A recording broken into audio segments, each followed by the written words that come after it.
Please welcome to the stage United States Senate candidate Teresa Greenfield. Push. Hit me with your best shot. Why don't you hit me with your best shot? Hit me with your best shot. Well, hello, Iowa. Hello, Polk County. Are you guys ready to send Joe Biden to the White House?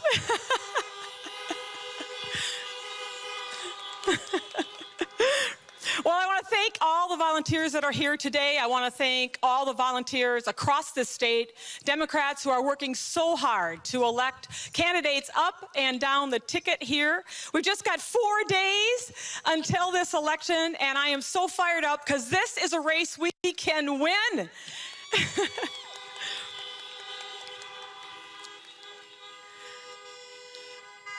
And when we win it, when we flip this seat, we're going to take back the majority of the United States Senate. Honk for that.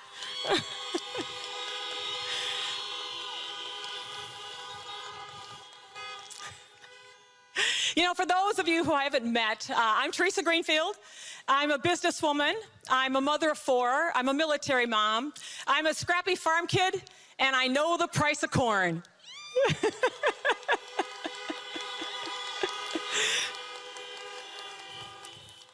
You know, Iowans are going through really tough times right now, and I think these are going to be some of the most consequential times of our life. With the pandemic, the recent derecho, farm bankruptcies at an 8-year high, you know, families struggling to afford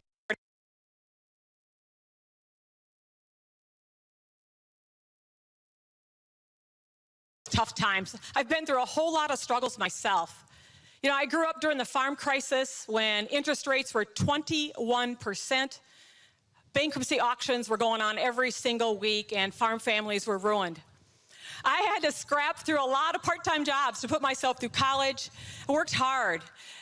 And when I was widowed at the age of 24, my first husband, Rod, he was a lineman for the power company. He was an IBEW member, a union member. Can I get some honks for the unions, please?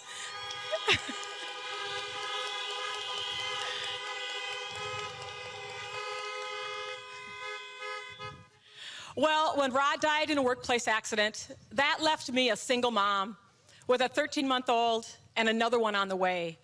And it was Social Security, and it was his hard-earned union benefits that kept the boys and I out of poverty, gave me a second chance to get back on my feet and rebuild a career and provide for my family. And I know everybody wants the dignity of providing for their family. So when Senator Joni Ernst talks about privatizing Social Security, about going behind closed doors to gut Social Security, I said, no way, and I got in this fight. I want grannies across the state to know.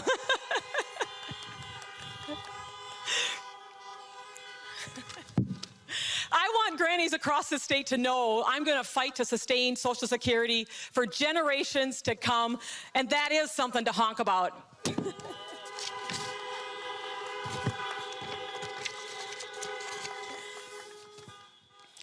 Now, we've been traveling the state.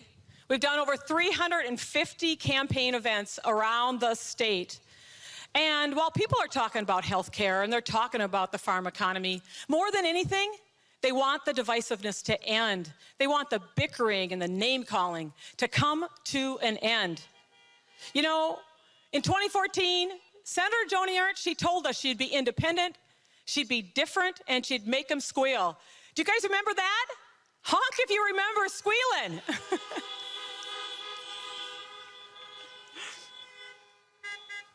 Well, here's the deal. She's had 6 years, and she failed Iowa. She forgot about us. She has sold us out for her big corporate donors.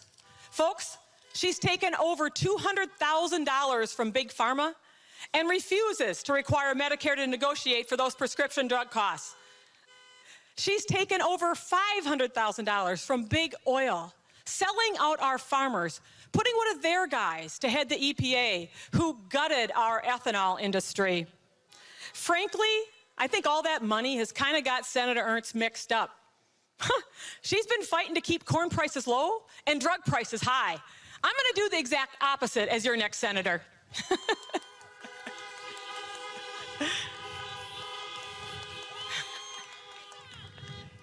Well, enough is enough. We deserve a senator who's going to put Iowa first, who's going to fight for our hardworking families, and that certainly is why I got in this race, and I don't take one dime of corporate PAC donations. Let's talk about that.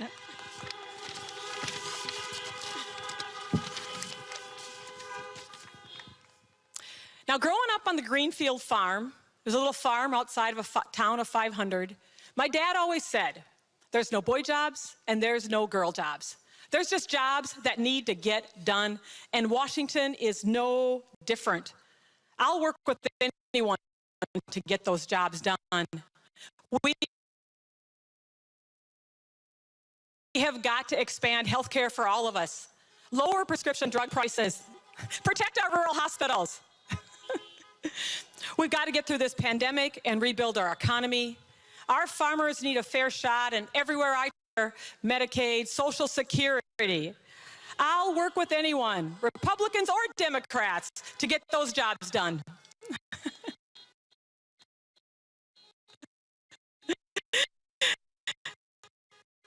All right.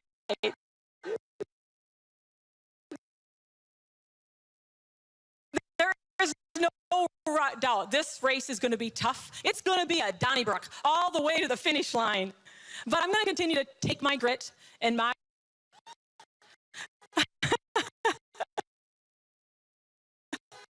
but I can't do it alone.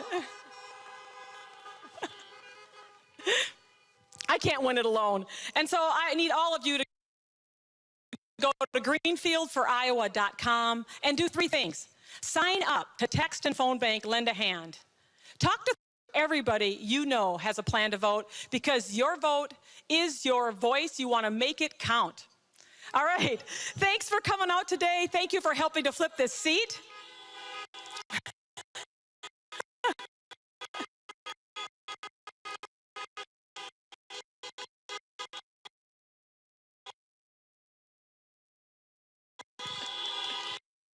Elect Joe Biden to the White House.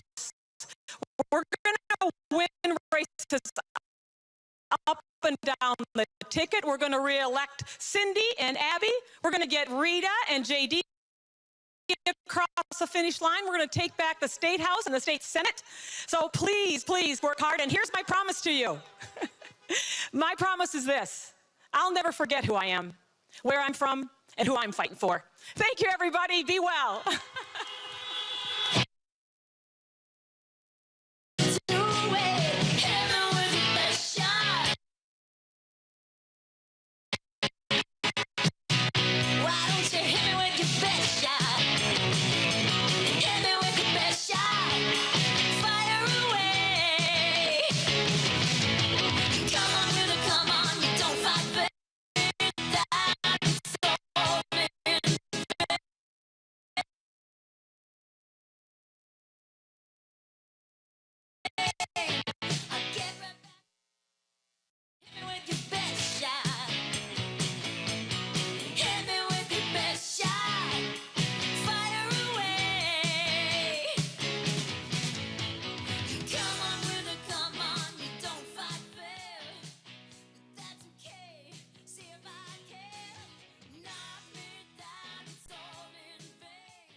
Please welcome to the stage, Ross Daniels.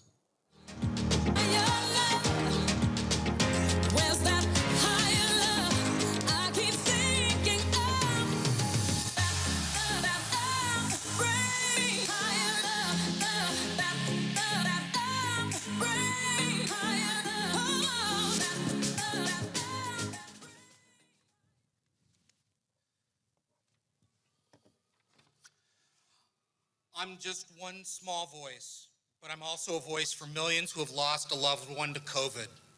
We are the mourners. My father passed away from COVID at 1 a.m. on May 5th, holding the hands of two nurses he didn't know. It wasn't safe for my sister Karen to be by my side and to be with our father. The last faces he saw before he left this world were strangers. Caring, kind, essential, loving strangers, but strangers. Many of the mourners have chosen to remain silent through this grief. My values and my Jewish faith tell me that every life is precious.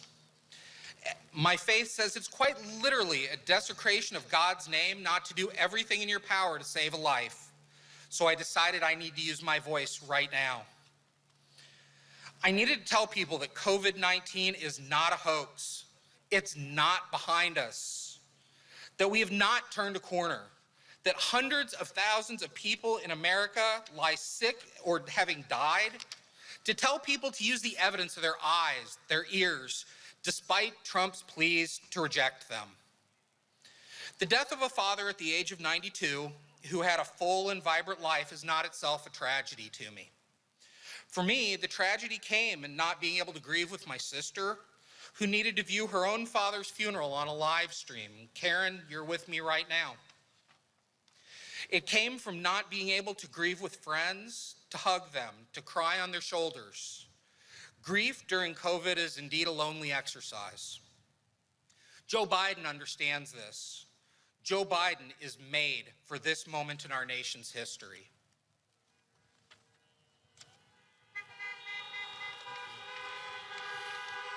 I still can't believe I'm actually saying this, but the president of our United States has not just chosen to ignore the hundreds of thousands of Americans who have died on his watch.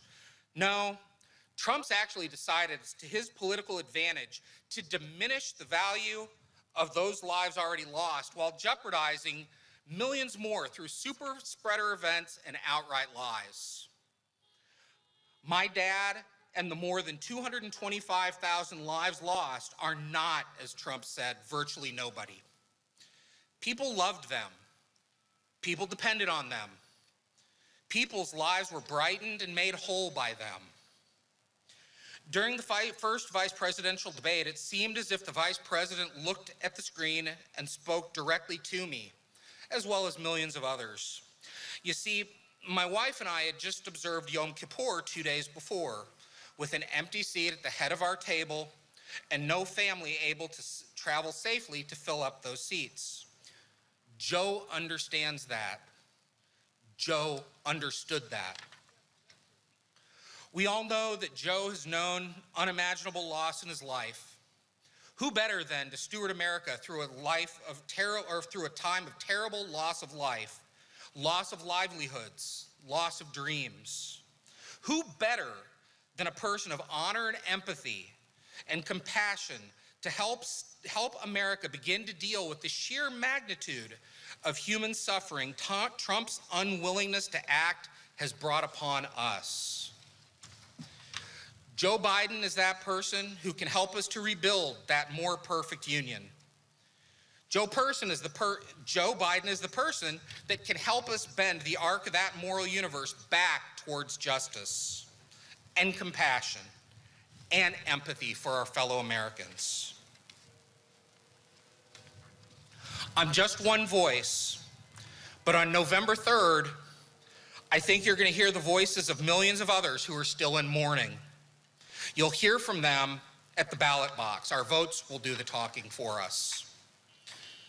It is now my deep honor and great privilege to introduce the next and 46th President of the United States, Vice President Joe Biden.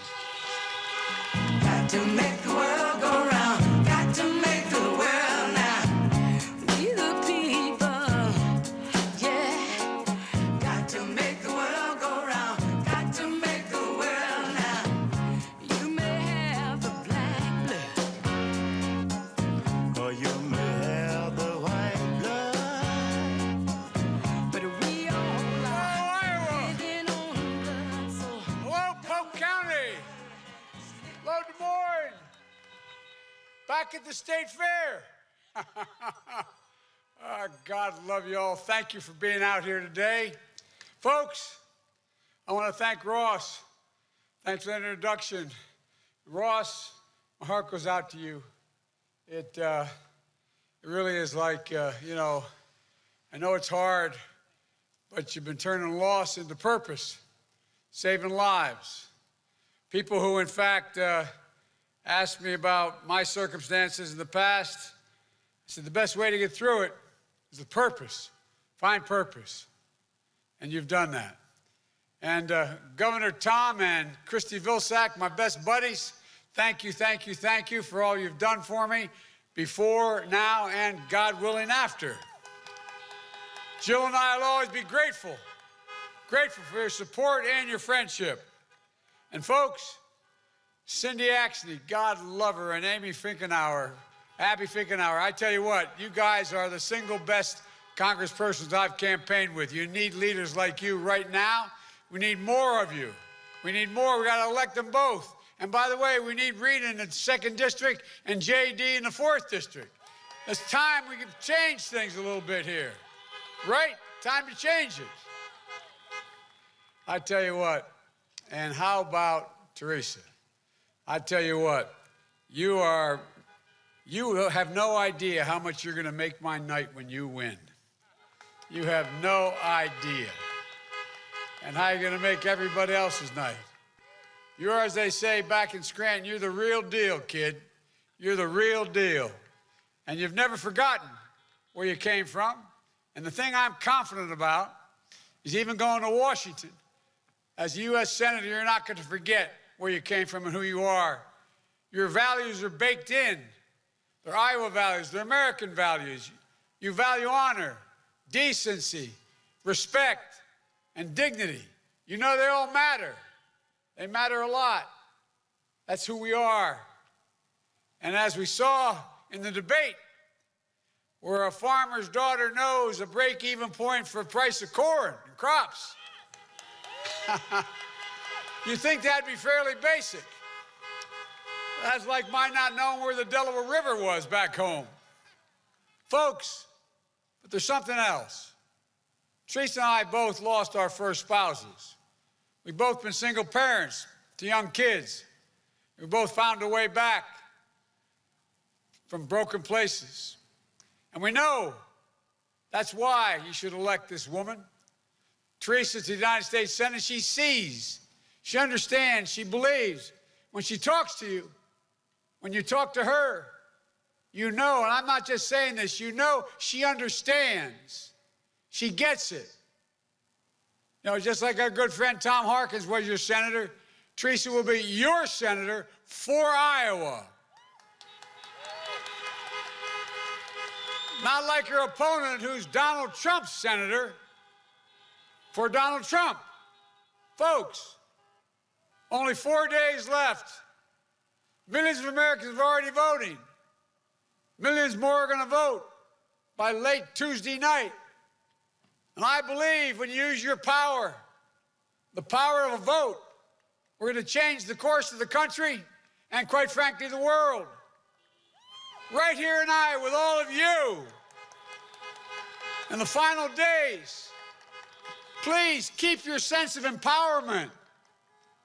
Keep your sense of optimism of what we can do together, because you know we can do anything. You know I know how hard it is. More than 200, and now I think it's up to 30,000 people have died. America's dead because COVID-19, nearly 1,700 dead right here in Iowa. Iowa hit a record number of daily cases yesterday with over 2,300 and a record number of hospitalizations, more than 600. We've now hit 9 million cases nationwide, a tragic milestone. And millions of people are out of work, on the edge, and they can't see the light. They don't know. It just looks dark right now for them. 82,000 Iowa jobs lost in this pandemic, and still they've not come back. 70,000 jobs lost in Iowa since Donald Trump became president. Here at the fairgrounds, the Iowa State Fair canceled for the first time since World War II. And Donald Trump has given up. The White House Chief of Staff said it out loud last week. He said, we're not going to control the pandemic. We're not going to control the pandemic. In the debate last week with Donald Trump, he said, we're rounding the corner. It's going away. And only he could say, we're learning to live with it. Well, I may remember what I told him. We're not learning to live with it. We're having to learn to die with it because of you. Donald Trump has waved the white flag. He surrendered to this virus. But the American people don't give up. Remember what he said when he did that interview? He said, although he knew about the crisis, he knew how bad it was back in January, the end of January, he decided not to tell the people because he worried they would panic. Well, guess what? We don't panic. He panicked. And he misrepresented to us. Imagine if he had told us in January how dangerous this was and took action. It's estimated there'll be over 130,000 people still alive. And by the way, we don't cower, and nor do I, never will we. Unlike Donald Trump, we'll not surrender to this virus. I'm going to put in place a plan to deal with this pandemic responsibly, which I laid out back in March, bringing the country together around testing, tracing, masking.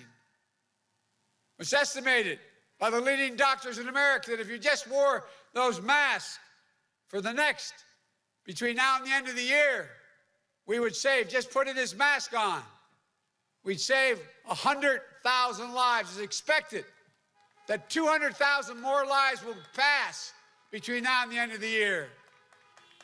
Dr. Fauci called last week for a mask mandate. This isn't a political statement. It's patriotic duty, for God's sake. But still, Donald Trump refuses to listen to science.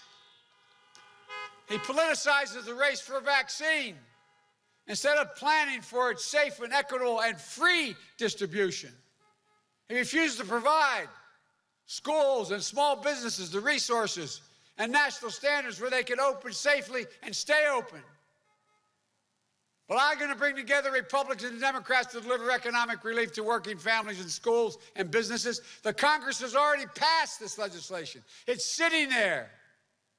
But he refused. He spent all his time this summer in his golf course bunkers or down in the White House bunkers. Think about it. I've been around for a while.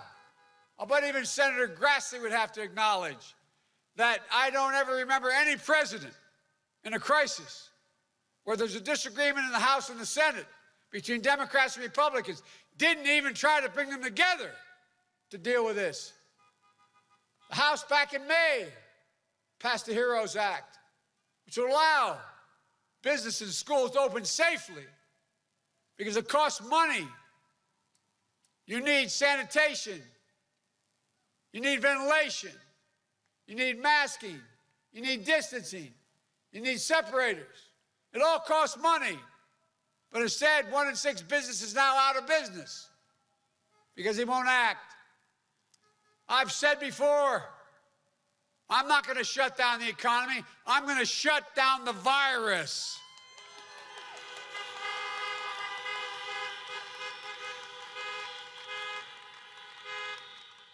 Even before the virus, Donald Trump had already blown it. He inherited a strong economy from Barack and me. But like everything else he inherited, he squandered it. He squandered it, frankly. I've dealt with guys like Trump my whole life. So have you. Guys who think because they have a lot more money that they're better than you. Look down on you. I know, I acknowledge I got a little bit of a chip on my shoulder. Coming from an Irish Catholic neighborhood where it wasn't viewed as that being such a great thing. When I read something about how if I'm elected president, I'm going to be the first non-Ivy League person to occupy the White House in a long time. Well, guess what? Like somehow I didn't belong if I didn't go to the Ivy League. Look, I'll say it about time. It's about time that a guy or woman who graduated from a state university is able to sit in the Oval Office. Because if I'm sitting there, you will be too. You know who really built this country. It wasn't Wall Street. It wasn't CEOs. It was hard-working folks like all of you who built the middle class. And unions helped build the middle class. We know how we can build it back and build it back better with an economy that rewards work for a change, not wealth. We can do it without raising a penny tax on the middle class. I guarantee you, give you my word as a Biden, no one making less than $400,000 a year will see a penny in their taxes raised. No one. But I tell you what, it's about time the wealthiest people in America, the billionaires and trillionaires, the multi-billionaires, and the biggest corporations start paying their fair share. 91 major corporations out of the Fortune 500 didn't pay a penny in tax last year. That's tens of billions of dollars. They're going to pay their fair share. Why should a firefighter, an educator, a nurse, a cop pay at a higher tax rate, which you do, than a major multi-billion-dollar corporation? Why should you pay more taxes than Donald Trump, who paid $750?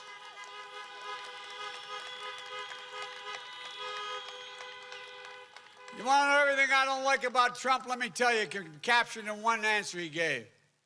He was asked last time out about paying so little tax and allegedly being a billionaire. Know what he said? He said, it's because I'm smarter. I know how to game the system. Well, they ain't going to be gaming the system anymore in the Biden administration. They're going to start paying. And we're going to deliver tax relief for working families and middle class to help you buy your first home, pay for health care premiums or child care, or care for an aging loved one, or being able to pay off your student debt, for God's sake. Look, it's all about just where I come from. It's just about being fair. We're not asking anybody to do any more than anybody else. Just be fair, decent. Trump got a Supreme Court justice for overwhelming reason. By the way, never before has there ever been a hearing on a Supreme Court justice once an election began. That's never occurred. But you got his justice for one simple reason: to destroy the Affordable Care Act. He'd been trying since the day he got elected. And if they get their way, 100 million people will lose protection for pre-existing conditions, including 1.3 million Iowans will lose it. Complications of COVID-19 are going to become the next pre-existing condition, allowing insurers to jack up your premiums, delay your coverage. And a lot of young people don't realize this, but before Obamacare, insurance companies charged women more for the same health care they charge men because they could. That'll end. Donald Trump thinks health care is a privilege. I think it's a right. And we all get out and vote. And by the way, they're going to court in 10 days. 10 days. As he said, to wipe it all out, end it, all of it. Well, I'll restore the Affordable Care Act, and I'll strengthen and build on it so you can keep your private insurance if you like it, or choose a Medicare-like public option. We're going to increase subsidies for lower premiums, deductibles, out-of-pocket expenses, surprise billing. And as Teresa said, this time we are going to make sure Medicare can negotiate with the drug companies for prices, reducing them by 60%. I promise you we'll get that done. We're going to make sure we can keep protections for people with pre-existing conditions. Remember what he said when he was talked about the people who were dying and not dying? He said, quote, virtually, this is a quote from Trump, virtually nobody's dying except for people over 65 with heart conditions. Like they're disposable. What the hell's the matter with this guy? No, I'm not joking. Think about it. Think about it. And then when he was told for the first time that we're like we did today, 1,000 deaths a day, remember what his comment was? He said, it is what it is. Well, it is what it is because he is who he is. That's why it is what it is.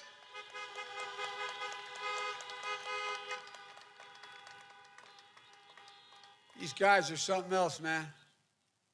And meanwhile, the actuary at the Social Security Department says, if Donald Trump gets what he's saying, he said, you reelect me, I'm going to change Social Security. The actuary says, if the change occurs as he's promoting, it will bankrupt Social Security by 2023. Go home and tell your parents and grandparents that. That's a fact. Teresa said, I'll protect Social Security, Medicare, and Medicaid. And let's not forget how Donald Trump, weak and chaotic China trade policy has cost farmers and manufacturing so badly. Agricultural exports to China during the Trump years have been 40% lower than during the Obama-Biden second term. On his watch, and this really bugs me, on this watch, ethanol margins have tanked and Iowa's manufacturing facilities are idle and even closing. He even says, and I love this quote from him, he says, because of his bailouts, our farmers do better now than when they actually had a farm. I'm going to read that again. Our farmers actually doing better now than when they actually had a farm. Where's this guy from? Who does he think he is? Look, I'll do what he's been unable to do. I'll mobilize a true international effort to stop China's abuses so we can strengthen manufacturing and farming in Iowa and across the country. I'm going to hold China accountable, which he hasn't from the pandemic on. Folks, but there's nothing worse, in my view, than the way he has spoken about those who served in uniform. He called them losers and suckers. My son, Bo, who many of you knew, volunteered to serve a year in Iraq, gave up the Attorney General's job to do it, won the Bronze Star, the Conspicuous Service Medal, and other awards. He was neither a loser or a sucker. He was a patriot. And Teresa, so is your son Dane, who is in the Army. He's a patriot, like all of your sons, daughters, and all of those of you who have served. It's no wonder that the 6 top generals in the President's administration left and said he does not deserve to be commander-in-chief. His own generals in his own administration. No president has ever had that happen. None. And that's why Special Forces Commander Stanley McChrystal, General, and the head of the Navy SEALs, Admiral McCraven, along with 20 other 4-star generals, endorsed me, saying they'd be proud to have me as Commander-in-Chief.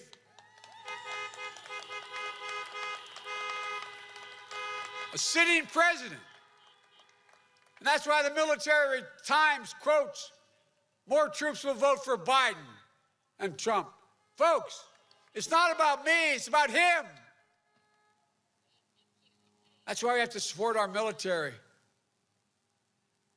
You vote for me, you're voting for them. And while Donald Trump fails to condemn white supremacy, We can vote to deliver racial justice. A season of protest has broken out all across America. And by the way, legitimate protesting is not burning or looting. Violence can never be tolerated, and it won't. But those protests are cries for justice, for George Floyd, Breonna Taylor, Jacob Blake.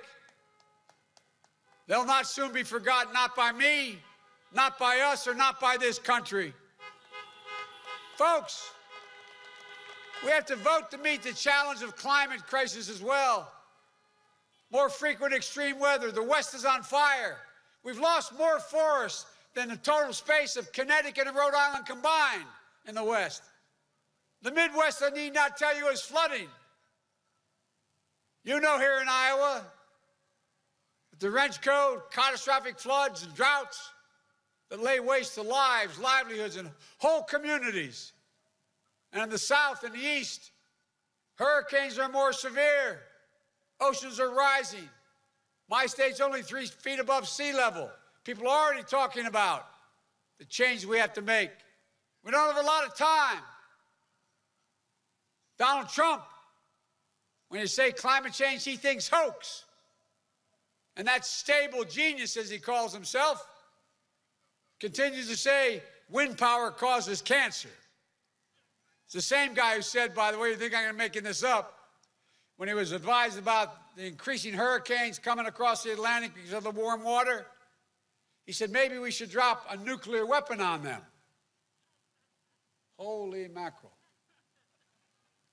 This also a guy you may recall, the stable genius, said the problem with the Revolutionary War was we didn't have enough airports. And he talks about mental acuity. Whoa. Folks, you look at climate warming, you look at it the way I do. Creates jobs, Iowa jobs, jobs across America. You understand that here in Iowa, you've already created thousands of good-paying jobs because of your dominant in wind energy. And it's expected that the number of wind jobs will double or triple by 2030 in Iowa. Notwithstanding that the stable genius says wind power causes cancer, wind power helps save the planet, generates millions of dollars in economic growth, and provides good prevailing wage jobs. Folks, combating climate change means saving the planet, protecting our health, and creating millions of good-paying jobs, union jobs, in wind and solar and carbon capture.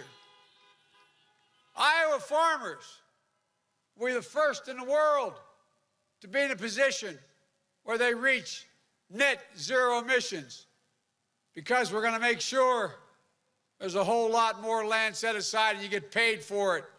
Deep-rooted products, emissions, reward them.